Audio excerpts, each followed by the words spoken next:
कि मानो आपके 50 नंबर तक आ रहे हैं तो अलग स्ट्रैटेजी है, 70-75 आ रहे हैं तो अलग स्ट्रैटेजी, और उससे ऊपर आ रहे हैं तो प्री पास ही हो रहे हैं। तो अगर 50 आ रहे हैं तो इसका मतलब देख भाई, जब प्रीलिम्स की बात आती है तो 3 या 4 सब्जेक्ट मेन है, और जो हिंदी मीडियम में है वो खासतौर से मेन है।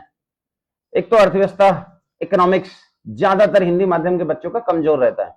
अब वो समझ नहीं आती है कि पढ़ने का मन नहीं करता है कि क्या है, ये मुझे नहीं पता, बस ज्यादातर इकोनॉमिक्स कमजोर रहता है।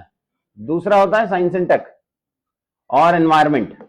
तो साइंस एंड टेक और एनवायरमेंट हिंदी माध्यम के बच्चों का यूजुअली पॉलिटी अच्छा रहता है, बट फिर यूपीएससी ने सवाल बदल दिया। अब तो जो क्वेश्चन पॉलिटी के पूछ रहा है वो आने मुश्किल है, अब थोड़ा लक्ष्मीकांत पे कम फोकस करके करंट अफेयर्स के क्वेश्चन उठा के पूछ लेता है।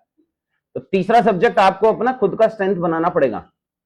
अब अपन उसको ज्योग्राफी बना सकते हैं, अपन उसको हिस्ट्री बना सकते हैं, क्या बना सकते हैं, लेकिन अगर आप 50 की रेंज के आसपास में हो तो ये 3 सब्जेक्ट की आपको मास्टरी करनी पड़ेगी। एक इकोनॉमिक्स अच्छा होना चाहिए, एक साइंस एंड टेक और एनवायरमेंट वाला सेक्शन अच्छा होना चाहिए, और एक आप खुद चूज कर सकते हो जो आपको अच्छा करना है। जब भी मैं अच्छा सब्जेक्ट होना चाहिए, इसका मतलब ये है कि अगर यूपीएससी उसमें 20 सवाल पूछ रही है तो आपके 12, 13, 14 सवाल ठीक होने चाहिए, नेट ठीक इतने कम से कम होने चाहिए, वो अपने हिसाब से आपको करना पड़ेगा।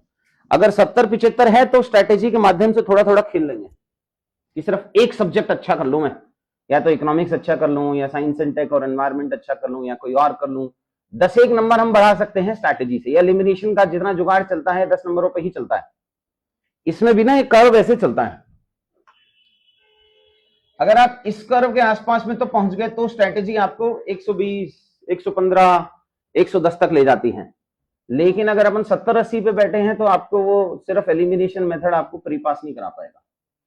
तो अगर प्री पास एक नॉलेज के बाद एलिमिनेशन वर्क्स, उससे पहले वो काम नहीं करता। तो ये 3 सब्जेक्ट तेरे को कुछ अपने ठीक करने पड़ेंगे, एक इकोनॉमिक्स, एक साइंस एंड टेक एनवायरमेंट, और एक तेरी खुद की मर्जी। सिर्फ एलिमिनेशन के भरोसे में मत चलना। और जैसा आंसर राइटिंग में होता है कि कंटेंट तो पढ़ाई है ना मार्केट में, बट कंटेंट और आंसर राइटिंग 2 अलग चीज है, वैसे ही टेस्ट सीरीज और कंटेंट 2 अलग चीज है प्रीलिम्स में।